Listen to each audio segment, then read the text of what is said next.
हरियाणा सरकार मुर्दाबाद मुर्दाबाद मुर्दाबाद। जो हमसे टकराएगा जो हमसे टकराएगा हो जाएगा। पलवल अनाज मंडी में पिछले एक दिन से पक्ष और विपक्ष आमने सामने है। एक तरफ जहां सत्ता पक्ष गेहूं की सुचारू खरीद होने का दावा कर रहा है, तो वहीं विपक्षियों का कहना है कि सरकार के द्वारा गेट पास, बायोमेट्रिक और रजिस्ट्रेशन से संबंधित जो नियम बनाए गए हैं वो पूर्णतया किसान विरोधी हैं, जिससे कि किसानों को भारी दिक्कतों का सामना करना पड़ रहा है। इसी कड़ी में इनेलो के द्वारा पलवल अनाज मंडी में दिया जा रहा धरना प्रदर्शन भी 9वें दिन में प्रवेश कर गया। इस दौरान इनेलो नेताओं के द्वारा नए नियमों को लेकर सरकार के खिलाफ जमकर नारेबाजी करते हुए गेहूं की फसल खरीद को लेकर बनाए गए नए नियमों का विरोध किया जा रहा है। इस दौरान इनेलो के राष्ट्रीय कार्यकारिणी सदस्य एवं भारतीय किसान यूनियन टिकैत के राष्ट्रीय सचिव रतन सिंह सोरोत ने कहा, पलवल अनाज मंडी में किसानों को समस्याओं का सामना करना पड़ रहा है, लेकिन सरकार के प्रतिनिधि किसानों की समस्याओं से अनजान बने अपने दफ्तरों में बैठे हैं। उन्होंने कहा कि पलवल मार्केट कमेटी के चेयरमैन को किसानों का कोई ज्ञान नहीं है और न ही उन्हें रबी और खरीफ की फसलों की कोई जानकारी है। उन्हें चेयरमैन के पद पर थोप दिया गया। मैंने एक बनिया शब्द बोला था। बनिया शब्द एक जो कार्यभार से जुड़ा हुआ, एक व्यवसाय से नाम जुड़ा हुआ नाम है, जिसको अगर पढ़ेंगे तो पता लगेगा कि व्यवसाय से जुड़ा हुआ नाम बनिया है। बनिया कोई जातिगत शब्द नहीं है, पहली बात। तो दूसरी बात है कि पार्टी पे भाड़े के लाके यहाँ बिठाना, पार्टी के पास क्या पैसा नहीं है? क्या पार्टी का कोई मुखिया नहीं है? क्या पार्टी के यहाँ नुमाइंदे, पार्टी के कार्यकर्ता नहीं है? क्या हम भाड़े की इतनी जरूरत पड़ेगी कि हम भाड़े के लाके बिठाएंगे?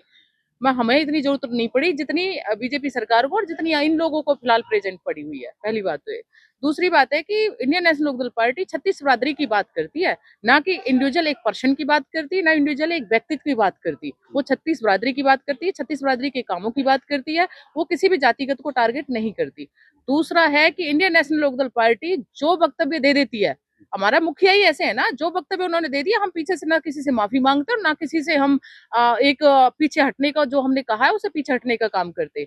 ये हमारी पार्टी की खूबी है और ये पार्टी की यही निशानी है। इस वजह से ये पार्टी सत्ता में नहीं पहुंच पा रही है। ऐसा है, देखो ये तो समय समय की बात है कि पार्टी सत्ता में, आज बीजेपी सरकार है, बीजेपी कितने सालों से सत्ता में नहीं थी, आज बीजेपी है। कांग्रेस इतने 75 साल राज करने के बाद आज कांग्रेस नहीं है। तो ये तो समय समय की बात है, समय का चक्र है, समय फिर पहिया घूमेगा और फिर समय आएगा। और मैं किसान हूँ, जमीन हमारे नाम है। देखो जी, किसान होना और किसानी खेती में प्रेजेंट करना अलग काम है दोनों का। हमारे बाप दादाओं ने की और हमने किसानी को देखा नहीं। हम खरपतवार को जानते नहीं, हम मेंढ को जानते नहीं, हम घास को जानते नहीं, हम अपने फसल में कितना पानी लगा उसको जानते नहीं। तो किसानी हमारे बाप दादाओं ने की, हमने नहीं करी, तो हमें पहचान नहीं है, तो हमें मतलब नहीं है उस किसानी से। ऐसे किसान बहुत घूमते हैं, लेकिन उन किसानी की बात करते हैं जो प्रेजेंट इस दुख से जूझ रहा है, प्रेजेंट इस दुख का जो कारण, जो ये लोग कारण बने हुए हैं, उस दुख से जो जूझ रहे हैं। अभी तेवतिया जी के बयान समर्थन करते हैं, उन्होंने कहा गलत आदमी बना दिया, किसी किसान को बनाना चाहिए चेयरमैन। देखो, मैं रही उसकी बात, जो तेवतिया जी ने जो बोला, समर्थन मैं इस चीज का करती हूँ, जातिगत समर्थन में नहीं करती। लेकिन अगर जो मार्केट कमेटी के जो हालातों को जानेगा, किसान के दर्द को समझेगा, किसानों के दिन रात मेहनत को समझेगा, मैं उस चीज का हमेशा से समर्थन करूंगी। क्या समस्या आ रही है मंडी में? देखो, समस्याएं तो दुनिया भर की है मंडी के अंदर। ये कहते हैं कि जो 4 लोग, ये किसान लोग पकड़ के बैठ जाते हैं उन किसानों को, वो किसान वो हैं जिनके एमएसपी पे ये वो खरीदते हैं। वो किसान वो हैं जो प्रेजेंट सरकार से फायदा ले रहे हैं, 2-4 जो होंगे इनके, जो कहने पे चलते हैं, जो इनके वोटर है, इनके सपोर्टर है। जो मेन जो किसान जो दुख से भरा हुआ, उस किसान के पास तो जाते ही नहीं है। आपको मैं इतनी वीडियो देती हूँ, जो किसान का दर्द है उसे सुनो आप। बेचारा एक किसान है जिसको पोर्टल पे उसका अंगूठा लगा हुआ है, वो वेंटिलेटर से आता है, वो उसको नली डली हुई है, उसको लाके अंगूठा पोर्टल पे लगवा के जब उसको वापस लेके जाया जाता है। इस दर्द को कौन समझेगा? सरकार से मांग करते हो? हम सरकार से ही मांग करते हैं कि जो पोर्टल बनाए हुए हैं उनको खत्म करें, और जो ये अंगूठा, जो नया जो ये चाल चलन करा है इन्होंने, एक तो नेम प्लेट्स का और ये अंगूठा का, इसको हटाए। और ये जो किसानों की जो प्रक्रिया पहले से जो थी, वो उस तरीके से चलने दें और आरामदायक चलने दें। पारदर्शिता लाने के लिए किया है? कोई पारदर्शिता नहीं। क्या पाकिस्तान से आ रहे हैं क्या लोग? इस भारत के अंदर पाकिस्तान से आ रहे हैं कि लोग इस नाज को बेचने? हमारे देश का नाज है, हमारे यहाँ जो राज्य से जो उत्पादन होता है वही लोग आते हैं बेचने के लिए, और वही मंडियों से नाज होकर जाता है। कोई पाकिस्तान या बाहर के देश का तो नाज आता नहीं है, यहाँ कोई भी फसल बाहर के देश की तो आती नहीं है। क्या पारदर्शिता लाएंगे? आप किसी भी क्षेत्र को उठा के देख लो, पारदर्शिता के नाम पर इन्होंने, पोर्टल के नाम पर सिर्फ और सिर्फ लोगों को ठगा है। और इन जनरेशन को, जो यूथ जनरेशन है, इनको उलझाया हुआ है सिर्फ पोर्टल के नाम पर। बाकी का कोई पारदर्शिता भी सरकार की नहीं है। और मैं एक और आपके चैनल के माध्यम से एक और जवाब देना चाहूंगी, जो आज की डेट में जो खरपतवार जो ज्यादा कमेंट कर रहे हैं ना, उस खरपतवार को जवाब देना चाहूंगी, ज्यादा फालतू चीजें करने की जरूरत नहीं है। आप उतना टारगेट करें, आप अपने पार्टी के, हम विचारधारा की लड़ाई लड़ रहे हैं, ना कि हम इंडिविजुअल लड़ाई किसी से, ना हमारी जातिगत लड़ाई है, हमारी विचारधारा की लड़ाई है, और विचारधारा की हम लड़ाई लड़ना। हमारे इंडियन नेशनल लोकदल के कार्यकर्ता वहां पर धरना देंगे, और जो जिस प्रकार के नए कानून इस तरह के जो थोपने का काम किया किसान की फसल के टाइम पर, उनका विरोध करने के लिए सारे हरियाणा में हर मंडी में कार्यकर्ता बैठे हुए। उसके बाद उन्होंने फिर इसको नाम बदल दिया कि भाई इसको किसान समाधान केंद्र के रूप में काम करना चाहिए। तो आज कई दिन से लगातार जहां भी किसान को कोई दिक्कत आती थी, तो निश्चित तौर से इनेलो के कार्यकर्ता वहां पर जा करके उनकी समस्या का समाधान करने का प्रयास करते हैं, और किया भी है। जिस प्रकार से अब इन्होंने सरकार थूक के चाटने वाली सरकार है ये, तो कि इन्होंने ये पहले ये फैसला किया कि जितनी भी कच्ची मंडी हैं उन मंडियों को बंद किया जाएगा, और उन्होंने कर दिया था। जब ये प्रेशर आया और ये घोषणा की इंडियन नेशनल लोकदल ने, अभय चौटाला जी ने घोषणा कर दी कि तमाम मंडियों में जब हम धरना भी देंगे, और अगर कोई बड़े आंदोलन की जरूरत पड़ी किसानों के पक्ष में तो वो भी करने का काम करेंगे। तो जब इन्होंने देखा कि जिस प्रकार की इन्होंने शर्तें लगाई, मैं उनको दोबारा दोहराना इसलिए नहीं चाहता, पूरे हरियाणा में लगातार वो दोहराई जा रही है। गेट पास है, मैग्राफी है, हाँ बायोमेट्रिक ग्राफी भी है, और उनका ये ट्रैक्टरों पर उनकी प्लेट है, ये वो कई चीजें हैं, तो उनको दोहराने की जरूरत नहीं है।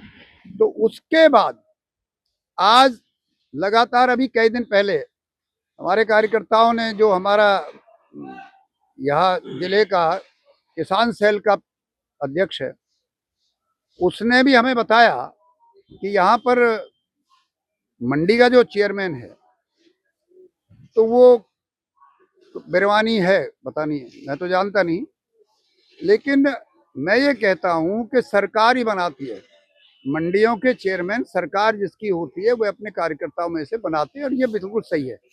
पर मैं इससे पहले एक बात कहना चाह रहा हूँ, ये हरियाणा सरकार कहती है हम तो किसानों के पक्ष में काम कर रहे हैं।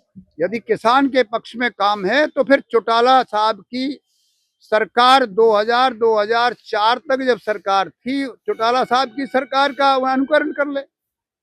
आज उनका बेटा अभय चौटाला उनके उल्ट लाइन पे काम कर रहे हैं। चौधरी वो ये कह रहे हैं किसानों को समस्या नहीं है, बेवजह बैठे हैं, किराए के लोग बिठाते हैं।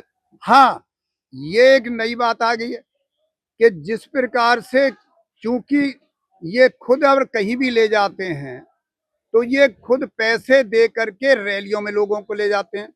भाजपा का तो ये फितरत रही है कि ये इनका जो कार्यकर्ता अभी जो बताया, हमारे कार्यकर्ताओं के लिए बोला यहाँ का कोई चेयरमैन है, उसको पहले तो अपनी उसकी सामर्थ्य नहीं है इतनी, उसे अपने हिसाब से बोलना चाहिए था कि इनेलो का कार्यकर्ता पेड नहीं होता, इनेलो का कार्यकर्ता समर्पित कार्यकर्ता होता है। और पेड में ये पूछना चाह रहा हूँ, अगर वो यहाँ चेयरमैन मेरी आवाज को सुन रहा है, और मैं आपके द्वारा कह रहा हूँ मेरी आवाज को सुने, उसे यहाँ तक ज्ञान नहीं है कि रबी और खरीफ की फसल में क्या फर्क होता है।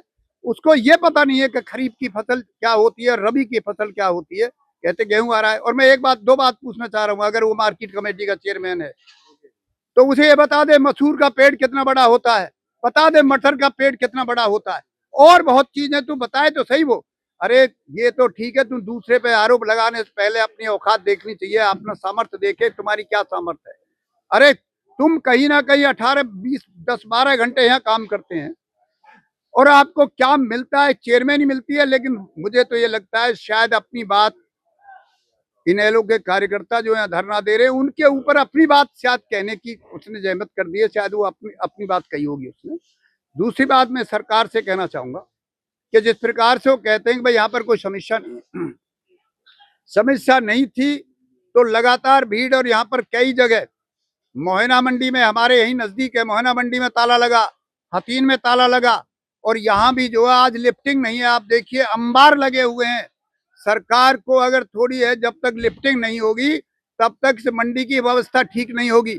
और मुझे तो ये भी पता चला, इस पलवल की मंडी की बात कर रहा हूं मैं, कि जिस प्रकार से जो ठेकेदार को ठेका दिया जाता है लिफ्ट करने का, कोई राजवीर नाम का ठेकेदार है, वो सरकार से प्रोजेक्टेड ठेकेदार है, वो लिफ्ट नहीं करता, और लिफ्ट करता है तो निश्चित तौर से आड़तियों से मोटी रकम का पैसा अलग से लिया जाता है। इस प्रकार का कोई ठेकेदार आया है।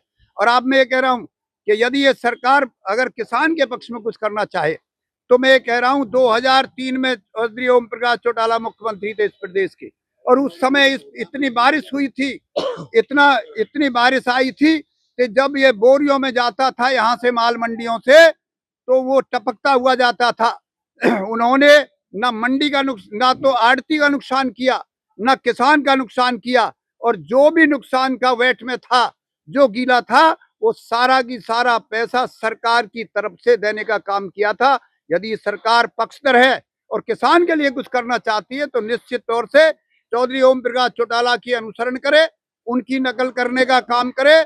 और जितनी भी आज वेट है 12% तक है इनकी, लेकिन आज जिस प्रकार की बरसात लगातार तीसरे दिन हो रही है, 20% तक भी जो वेट है, मैं कहता हूं जो भी डिफरेंस है, चाहे 8 का है या 15 का हो, उस सारे डिफरेंस को हरियाणा सरकार चौधरी ओम प्रकाश चौटाला की 2003 की व्यवस्था को निकाल करके उनका अनुसरण करने का काम करे। मेरी ये भी हमारी एक तरह से ये है हरियाणा। इसके साथ ही उन्होंने कहा कि अगर सरकार किसानों की हितैषी है तो वैट और नमी के नाम पर जो 20% तक की कटौती की जा रही है, उसकी भरपाई 2003 की सरकार के तत्कालीन मुख्यमंत्री ओम प्रकाश चौटाला के नेतृत्व वाली सरकार की तरह करे, जब ओम प्रकाश चौटाला ने भारी बारिश से हुई फसल का असर किसानों पर न पड़ने दिया था और सरकार की तरफ से उसकी पूर्ण भरपाई की गई थी।